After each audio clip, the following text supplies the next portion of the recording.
Podcast.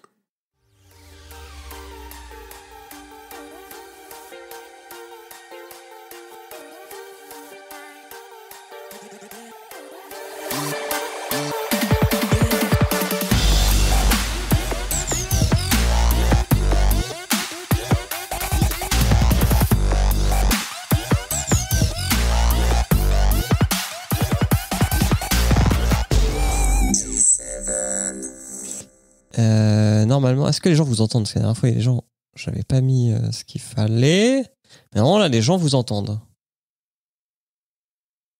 Alors, allô? Vous nous entendez, les gens? Bonsoir! Et les gens vous voient aussi. Bonsoir, les gens! Ouais, à quel point vous êtes beaux gosses. Eh. Bonsoir tout le monde, bienvenue. Parce que c'est aussi l'épisode du podcast, hein, donc je fais comme si on enregistrait que personne ne nous voyait. Bonsoir tout le monde et bienvenue dans ce nouvel épisode de G7 hors série sur Arcane, épisode 4, 5, 6. Nous sommes toujours en compagnie de Taldus. Bonjour Taldus. Bonjour la compagnie. Tu es en mode bleu aujourd'hui. Ouais, parce que je suis toujours Team Jinx. Hein. Ok, ça me dégoûte. Et on a remplacé Emeric par Sous-X. Bonsoir Sous-X. Salut à toutes et à tous, bonsoir. Tu vas bien? Ça va plutôt bien, écoute, je ferai office de gros noob ce soir pour remplacer Emeric puisque je ne connais absolument rien de cette série de jeux vidéo. Mais pour l'instant, tu aimes la regarder quand même? Ah, c'est un plaisir non dissimulé. Cool. Alors, vu que tu n'étais pas là pour les épisodes 1, 2, 3, est-ce que tu as un avis sur ces premiers épisodes? Ce que tu en as pensé?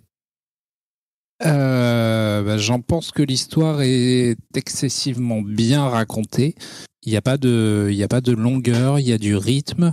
C'est d'une beauté. J'ai jamais vu quelque chose d'aussi beau. Même ça bat largement le film de Spider-Man.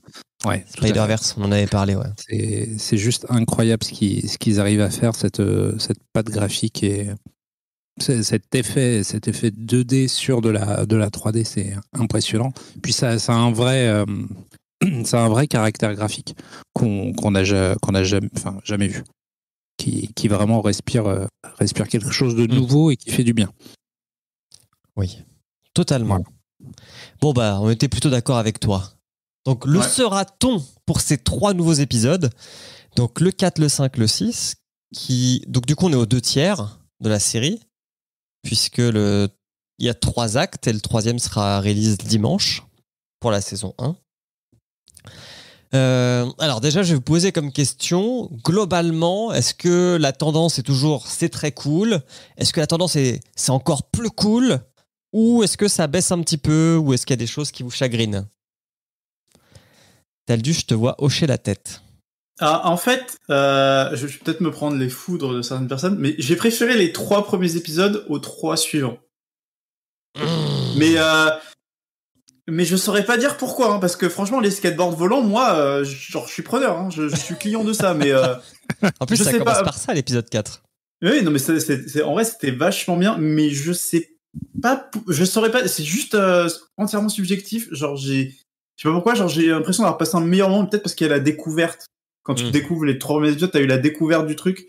Là, c'est bon, on connaît l'univers, on voit c'est qui les persos, ok, ils ont grandi, on est plus proche des persos du jeu. Ouais. Mais... je vais vous faire une hot take tout de suite. Je pense que mon préféré, ça va être les 3 derniers épisodes, en fait. C'est-à-dire qu'il y a les 3 premiers, il y a le ventre mou du milieu, il va y avoir les 3 derniers, et je pense que les 3 derniers, c'est ce que je vais kiffer le plus. Est-ce que dans Le Seigneur des Anneaux, tu préfères le retour du roi? Ça se joue entre les retours du roi et le premier, la communauté de l'anneau. Ah ouais? Ah oui, d'accord. Moi, j'aime bien le petit côté guirret et tout le monde est pote. La communauté de l'anneau, c'est chiant de mourir. Ouais, mais c'est sympa, genre tu chill, c'est un peu The Big Lebowski dans la Terre du Milieu, quoi. Ok, je comprends pourquoi tu joues Timo. Tu veux chill. C'est ça. Et toi, Sous-X? Ah non, je suis l'effet qui se coule inverse de Taldus. Ah non, le quatrième, il m'a fait un peu le même effet que l'un de mes meilleurs moments de jeux vidéo, c'est-à-dire l'intro de Uncharted 2. Ils ont encore relevé le niveau graphique. Il y a plus de couleurs. Il y a encore plus de rythme. Il y a encore plus de. Ouais, il y a des skateboards volants. Et Jinx commence à s'affirmer. On la voit grande. Et c'est un vrai kiff de voir qu'ils ont réussi à lui filer un vrai caractère. Et non, c'est incroyable. Il manque pas de rythme du tout. Que ce soit le 4e ou le 6e, ça pétarade dans tous les sens. Il y a énormément d'action. Non, un vrai kiff. Et d'ailleurs, on t'a pas demandé, mais t'es Team Vi, Team Jinx, Team Jace. C'est quoi ton Team perso Kate préféré pour l'un? Ou Team Kate, ouais. Ou Team Heimerdinger aussi. Hein. Non. Faut pas déconner. On peut pas être Team Yordle, quoi. Ah, mais écoute, il y aurait eu des vrais Yordle, genre un vrai perso Yordle, j'aurais été Team lui, hein, forcément. Bah, je te dirais que le perso que je trouve le plus réussi, c'est Jinx. Ça, c'est sûr et certain. Mais j'ai une petite préférence pour la flic qui accompagne Vi. Kate. Caitlyn. Ouais. Ok. Moi, je suis... Cupcake aussi, hein. N'oublions pas, elle s'appelle C'est vrai qu'elle Cupcake. l'appelle Voilà, Cupcake. tout à fait. Je suis comme toi sous X, à défaut que... alors moi, je trouve que c'est mieux que l'acte 1. Mais par contre, l'épisode 6, j'étais à l'aéroport et j'étais là en mode putain, je veux pas que mon avion il décolle, je veux tout voir, quoi. C'est trop cool parce que t'as vraiment le développement des actes. Alors, ce qui est bien aussi, pourquoi je préfère l'acte 2 à l'acte 1, c'est qu'il y a un petit peu moins de Vi Jinx pour avoir un petit peu plus de Jace, Victor, etc., qui était un petit peu délaissé dans l'acte 1. Là, je trouve que c'est mieux équilibré. On a le côté Game of Thrones avec Jace qui fait de la politique, qui découvre et qui va la faire mettre à l'envers. Ça, on le voit, mais gros comme une maison. Et t'as le côté la relation qui naît entre Kate et Vi. Parce que donc toi, tu ne joues pas au jeu sous X. Non, du tout. Mais en fait, dans le jeu, quand tu prends dans la même équipe Kate et Vi, vu qu'elles sont... En fait, tu découvriras... Alors peut-être qu'on verra ça dans l'acte 3, mais dans le jeu, Kate est shérif de Piltover et Vi est son adjoint. Ok. Donc elle passe du côté pacifieur. Oui. Et aussi, Jinx... Donc Jinx reste Jinx, la meuf qui fout le dawa dans Piltover. Ce qui fait que tu as des objectifs qui n'ont aucun impact sur ton champion, mais qui sont juste là pour te faire t'amuser, quoi. Mais en gros, quand tu es Jinx contre Kate et Vi, les deux ont un compteur, et à chaque fois que un des deux côtés tue l'autre, ça fait un point de plus. Ça sert à rien, et du coup, t'as des remarques spéciales quand les deux s'affrontent, quoi. Ok, mais du coup, vous disiez dans le premier épisode du hors-série qu'il n'y avait pas vraiment de lore, de background, et que justement cette série apportait tout un tas de réponses qu'il n'y avait pas. Il y en a très peu. D'accord, mais cette relation entre Jinx et Vi était déjà présente dans le peu de lore qui existait. Oui, mais elle n'était clairement pas aussi poussée. Et selon les gens, c'était plus ou moins clair qu'elles étaient sœurs, par exemple. Parce que le lore a été réécrit 15 fois, et puis en vrai, le lore, c'est, dis-toi qu'il y a une feuille de PQ par perso où il y a écrit des trucs dessus, quoi. C'est un peu ça. Tiens, d'ailleurs, j'en profite de vous avoir pour poser une petite question. Au tout début du premier épisode, au tout début, quand elles sont sur le pont enflammé et que monsieur à gros bras défonce tout le monde, qui est avec Jinx? Non, c'est Vi qui est avec Jinx. D'accord, mais je ne l'ai pas reconnu en fait par la suite. Ah, pour moi, c'est Vi qui tient la main de sa sœur. C'est Vi. D'accord, ok. Qu'est-ce que je voulais dire? C'est Vander, le mec sur le pont. Ouais, Vander. On va faire vite fait épisode par épisode. Alors, l'épisode 4 qui s'appelle Joyeux jour du progrès, je suppose en français. En perso, je le regarde en VO, mais donc on commence par en apprendre beaucoup plus sur Piltover. Donc ça va être le 200e anniversaire du jour du progrès. Et pour la première fois, ça ne sera pas Heimerdinger qui fera le speech, mais ce sera Jace. Et Jace et Victor vont montrer leur dernière invention à Heimerdinger, comme quoi ils ont réussi à stabiliser de la puissance arcanique. Et ça va être tout l'enjeu de cet épisode, puisque... Ah ouais, on va spoiler, hein. Vous n'avez pas regardé, cassez-vous, revenez après. Et ça va être tout l'enjeu de l'épisode, c'est est-ce que Jace va présenter cette invention ou pas pendant le jour du progrès? Et est-ce que vous pensiez qu'il n'allait pas le faire? Alors moi déjà j'ai une remarque sur Jace. Parce qu'il commence l'épisode en te montrant Jace, Victor, Heimerdinger. Le truc, c'est que c'est ceux qui ont le moins changé de tête entre l'arc 1 et l'arc 2. Et du coup, j'étais pas sûr si on était déjà genre quelques années plus tard ou si c'était encore dans le passé. Parce qu'à part avoir une barbe de 3 jours, genre juste une petite teinte sur la peau, tu vois pas trop la différence au niveau de Jace. Ados, tu vois, dans le truc d'avant. Ouais, mais du coup, genre, c'était compliqué. Et puis Heimerdinger, elle a 300 ans, donc lui... C'est-à-dire qu'au début, moi, personnellement, j'étais perdu. Je sais pas si on avait fait un leap temporel ou pas. Il se trouve que oui, hein. Mais c'était pas mal. Mais du coup, ouais, on n'apprend pas grand-chose, à part que si, il a créé les X-Tech Gate, qui du coup, c'est un truc pour faire en sorte que les zeppelins aillent plus vite, plus loin. Et là, ouais, il veut présenter ses nouvelles inventions qui, d'après Heimerdinger, ne sont pas assez prêtes, donc... Mais ils disent pas de combien est le gap temporel entre les deux. Si, peut-être que Vi, à un moment, ils en parlent dans la prison, mais je crois que c'est l'épisode d'après. Je crois que ça doit faire 3 ou 4 ans qu'elle est dans la prison, Vi. Je me demande, je suis pas sûr. Voilà, on découvre du coup un nouveau perso qui est pas un nouveau perso aussi, en la personne de Jinx, donc qui est Powder qui a grandi, qui du coup travaille pour Silco. Et je vous avoue qu'au début, donc c'est même la première scène parce qu'en fait maintenant il y a 3, si je comprends bien, il y a 3 camps, puisque Vi elle est pas restée longtemps en prison parce qu'on la voit là, puisque tu as d'un côté la police de Piltover, tu as d'un autre côté ces sortes de, je sais pas comment ils s'appellent, les Fire quelque chose, je crois, comment ils s'appellent. Les mecs en skate volant, quoi. Ouais, en skateboard volant. Ouais. Je sais plus comment ils s'appellent. Team Echo, on va les appeler Team Echo. Voilà. T'as Team Vi, Team Echo, Team Jinx. Et t'as la Team Jinx, qui, elle, est la team des loupards. D'ailleurs, je switch Team Echo. Je sais pas si ça se voit beaucoup le vert, mais c'est pas grave. Non, moins. Ça se voit moins que le bleu. On va revenir sur Team Jinx. Les Firelight. Le gang de Echo et de Vi. Et du coup, grosse claque visuelle, cette scène d'attaque du dirigeable. Et c'est les retrouvailles entre Jinx et Vi, parce que les deux pensaient que leur sœur était morte. Et ouais, alors il s'est passé des trucs entre les deux quand même, hein. C'est pas tout de suite. Parce que là, tu viens de passer de elle a fait péter le dirigeable à retrouvailles. Oui, en fait, donc Jinx combat les Firelight, et en fait, je sais pas comment, mais elle se rend compte que c'est sa sœur, quoi. Ouais, elle se retrouve nez à nez sur le dirigeable. Oui, c'est sur le dirigeable qu'elle se voit.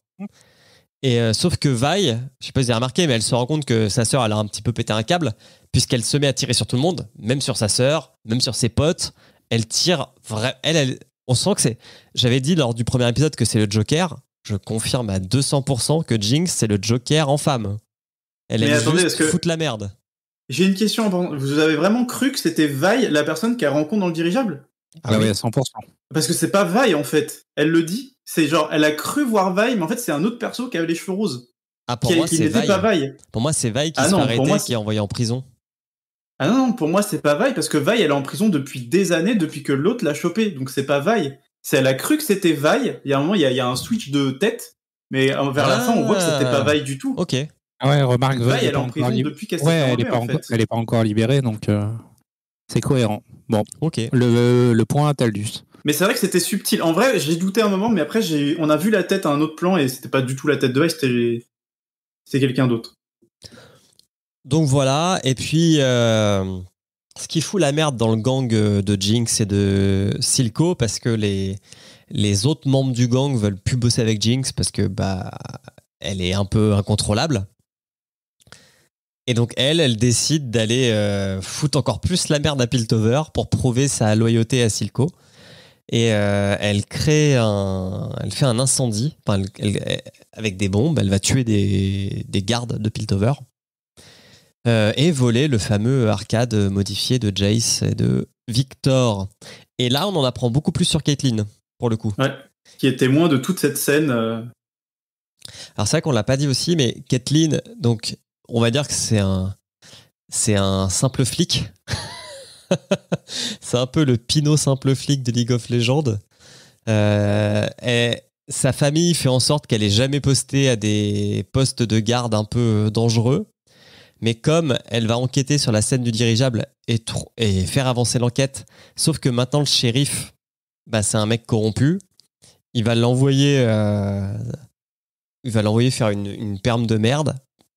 Mais bon an mal an, grâce à cette perme de merde, elle va se retrouver sur la scène du crime de Jinx. Il y a que moi qui pense qui pensait qu'elle était en couple avec Jace dans les 3 premiers. C'était ambigu. Hein. C'était ambigu. Mais en fait, alors, autre théorie du lore, Vi et Kate sont en couple. Ok. Sachant que le lore de LoL se passe après, quelques années, même après la série Arcane. Donc, ouais. Donc voilà. Donc ça, c'était l'épisode 4. Et ça se finit avec Kate qui veut quand même continuer à enquêter sur ce qui se passe. Donc elle veut aller réinterroger le mec qu'elle a trouvé dans le dirigeable. Sauf que le mec s'est fait péter la gueule par Vi. Et ça, fin de l'épisode. Épisode 5, tout le monde veut être mon ennemi. Donc là, au début, on voit Jinx qui essaye de maîtriser l'arcane et qui n'y arrive pas, et qui est totalement folle, qui jette pas mal de choses dans son trou là, où il y a sa base. C'est d'ailleurs cet épisode-là où tu as le petit caméo musical de la musique Get Jinx. Alors oui, elle écoute Get Jinx, et je crois que c'était la musique officielle du perso jusqu'à présent. Oui, quand il a été présenté. Et je crois que c'est aussi dans cet épisode qu'on voit les persos d'Imagine Dragons dans la rue. Ouais, je crois, qui font leur petit concert même. Oui. Du coup, qu'est-ce qu'on a ? On a Kate et Vi qui vont... Alors, Kate va libérer Vi pour essayer de trouver Silco. Et puis, c'est là où elle va se faire mind blown parce qu'on va lui dire que sa sœur n'est pas morte. Alors qu'elle pensait qu'elle était morte puisqu'elle l'avait laissée... elle avait disparu quand elle a voulu la retrouver. Ah non, elle s'était fait endormir par d'ailleurs, Marcus. Est-ce qu'on notera que on est d'accord que c'est une production française, Fortiche Studio français. Ils ont, du coup, comme c'est la France, ils se sont dit, on va foutre un moment parcours dans le truc. Genre le parcours c'est français, on est français, on met un moment Yamakasi. C'est vrai. C'est vrai. Alors je regarde un peu ce qui se passe sur la fiche wiki parce que c'est l'épisode dont je me souviens le moins, pour le coup le 5. Jace prend une place au conseil. Ouais. Ah oui, c'est vrai. Déjà, à force de faire des alliances avec sûrement la plus belle femme du monde, je sais pas comment elle s'appelle, la conseillère. Mel Medara. Moi, je l'appelle Senna-like. Parce qu'il y a un perso dans League of Legends qui s'appelle Senna, qui vraiment, plusieurs fois, j'ai cru que c'était elle au début. La femme de Luciane. Ok, oui. J'essaie de retrouver, mais oui. Je le joue jamais. Et vraiment, au début, je pensais que c'était elle, et parce que vraiment, elles ont un petit air, mais pas du tout. On en apprend un petit peu plus sur Victor, je crois, dans cet épisode. Donc Victor, qui est un gamin de zone, qui a toujours, du coup, été boiteux, si je comprends bien, et doué de ses mains pour faire de la mécanique, et qui a rencontré... comment il s'appelle ? Singed. Singed, ouais, pardon. Qui a rencontré Singed, qui a créé une monstruosité un Singed est un perso du jeu qui est un scientifique fou. Et qui adore le poison. Voilà. Il y a aussi un passage qui est pas mal, c'est quand Silco emmène Jinx dans l'eau où il s'était fait... où il a failli être tué par... comment il s'appelle ? Vendor, où il essaye un peu je sais pas si le bon mot c'est absoudre, mais en gros il essaye de lui laver le cerveau. Ouais. Bon, en fait, on dirait vraiment qu'il essaye de la baptiser, d'une certaine façon. Ouais, il me semble qu'il y a ça un petit peu dans les chapelles baptistes, où en gros, et il me semble aussi dans la religion tzigane, on te baptise comme ça en vraiment te plongeant dans un lac, dans une grande étendue d'eau pour que tu renaisses avec un autre nom, etc. Donc voilà l'épisode 5.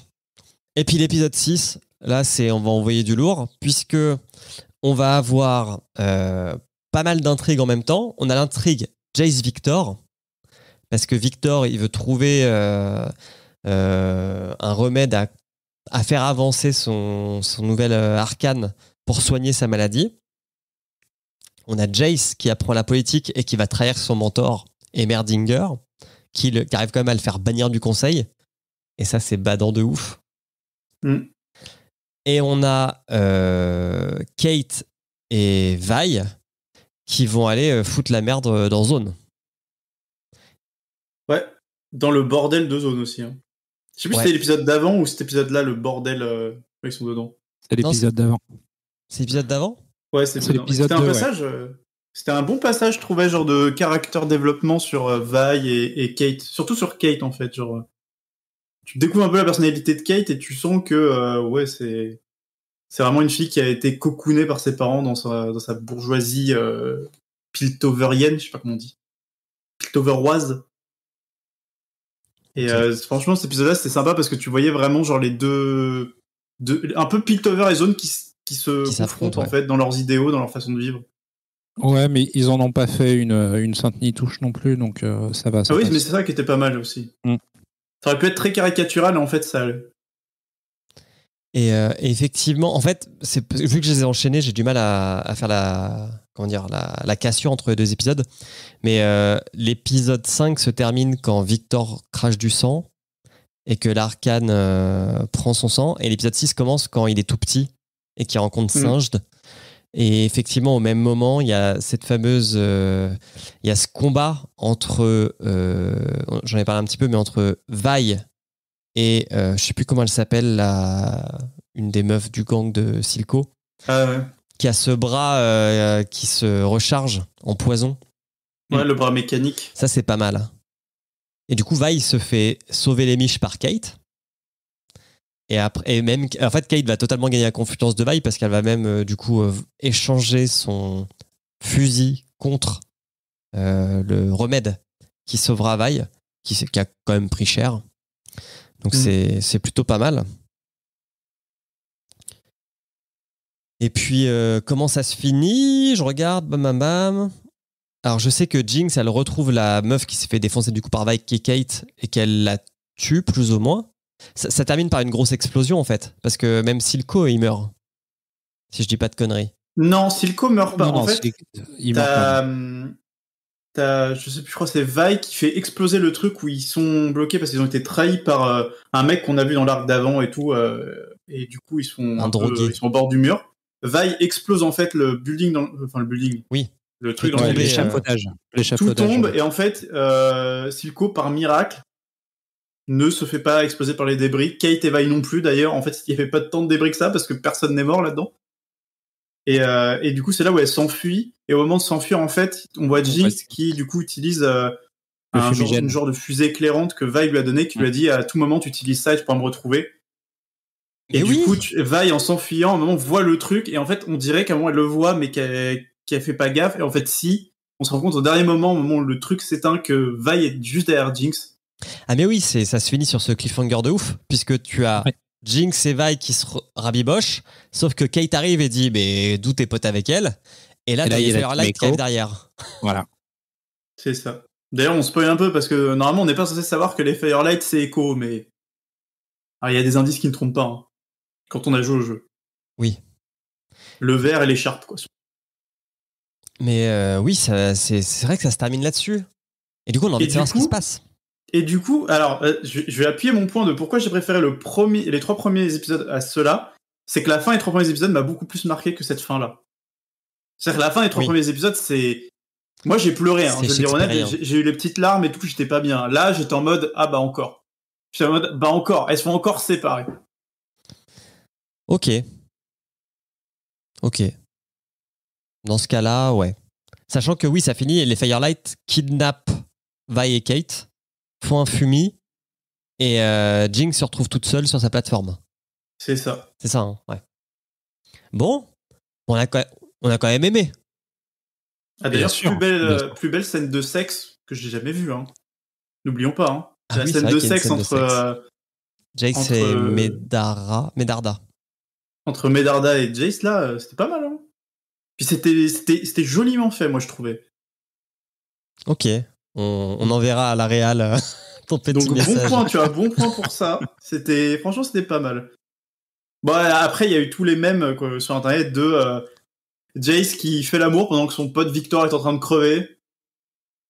On appelle ça des petits mouchoirs dans le cinéma français. Mais c'est pas mal. J'ai la ref. Allez. Bon, et ben on va pouvoir clôturer là-dessus. À moins que vous ayez quelque chose d'autre à rajouter, si ce n'est que vous attendez avec impatience les 3 prochains épisodes. D'ailleurs, le teaser est sorti aujourd'hui ou hier du teaser des 3 prochains épisodes. Ça va envoyer du lourd. Hein. J'ai vu, je dis pas trop, mais ça va envoyer du lourd. Ok, moi je regarde pas les trailers. Pareil. Bon, et ben merci Souzix et merci Taldus. Pas de rien. Merci à toi. Merci à toi. Ouais.